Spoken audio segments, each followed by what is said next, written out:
This is Wanderer001 with my review of the TCL 32-inch LCD TV, or the product number is L32HDF11TA, which is kind of a mouthful. This is a high definition, I want to say no-name brand TV, so it's going to be something to consider if you're looking at like a Samsung or a Sony or an LG TV. This particular TV has a 1366 by 768 pixel resolution. It is 30.8 inches wide. It is 20.6 inches high and has a depth of 2.9 inches. It also weighs 22.4 pounds, and I would apologize in advance if a cat happens to jump into frame. They're kind of hanging off camera because I'm using their little toy to act as a pointer, so I'm not in the shot. You'll notice that the bezel is actually a shiny gloss finish, so it does collect fingerprints, as well as the base is the same glossy finish. The base does not allow the TV to pivot at all. Once you mount the TV to the base, it is in a stationary position. The viewing angle, however, is 178 degrees. What that means for you is you can be sitting pretty much anywhere in your living room staring straight at this, and you'll still be able to see what's on the TV without any problems. With that viewing angle, also, if there is light from outside, like sunlight, it doesn't wash out quite as much as if you had a less optimal viewing angle, I should say. What I'll do now is I will show you the ports in the back. Since the TV is kind of housed in an entertainment system, rather than trying to drag it out and flip it around, I just took a picture of the brochure that came with the TV, so I will fade to that. So what you're looking at right now is the back panel of what's on the TV. It might be a little blurry, so I'll kind of go through it really quick. The very right hand side, you have your standard component in, audio video in, audio out, VGA port out, and two HDMI cables, as well as an antenna or cable input. On the left hand side, you're looking at the standard remote that comes with the TV. It does come with AAA batteries included.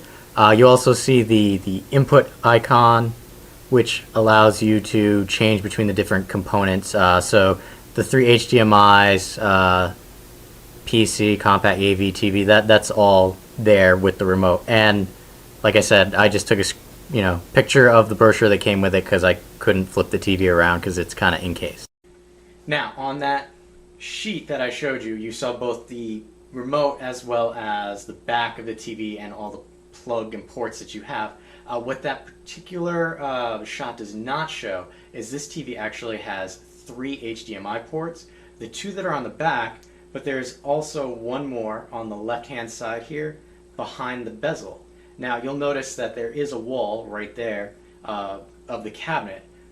The HDMI port is not actually at the very edge of the bezel. It actually sits a little bit behind the bezel. It's recessed. So I actually have an HDMI cable plugged into that port, which is that little red lump down there.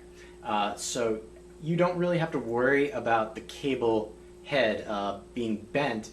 Like I said, you can see it's very close to the wall there, and yet the HDMI cable is plugged in. The 32-inch LCD here is also Energy Star 4.0 rated. So the sticker says it's going to be good for like $17 a year. That's based on using it for 5 hours a day at electrical cost of 77 cents. When the TV is running, it actually uses 70 watts of power. So just keep that in mind for power consumption. Alright, so I'm going to start off. This is the TV on a channel that has no signal right now. I just turned it to channel 3 so I can talk about some of the features that come with the TV. what the TV is actually marketed as a 720p TV. However, it actually will output 1080p if plugged into a device that utilizes that. I actually have a PS3 hooked in, and if you look, once I change to HDMI 3, in the lower right hand corner, you will notice that it actually says 1080p HD, even though the TV is only supposed to output 720p. So what you noticed before was the input values up in the left hand side there. You'll see that they go away quickly if you don't change. You'll notice that you can change between the individual composite areas. Down here you'll notice for each of the HDMI cables, they say other PC or game. These are actually labels that you can get into, which we will get into in the menu system, to make it a little easier to know what cable is hooked into what. Now, this is the media view. What this is, if you have a connection to a device, it does support certain photo and video things, which I will list in the description for this video. You can play them on the TV as long as it's supported format and is connected correctly. Here's the basic menu options. You have picture, so there are obviously options. You can change the color ratio, the sharpness. Back. You have sound options, setup for the cable, parental controls, language, USB, which is that attached storage device that I was talking about if you had compatible media, and then exit. I did forget to mention that under the menu options and then pictures and advanced settings, there's actually a light sensor. What this will do is if the room gets dark, it will change the brightness of the TV automatically, which isn't bad considering that this is, like I said, a cheaper, no-brand television set. I have it off because in this particular setup, the cabinet, not enough light gets to it from the outside or the lights that I have in my living room, so it constantly thinks it's a little darker than it actually is. What I want to say is this TV is not what I would consider something for like a video file.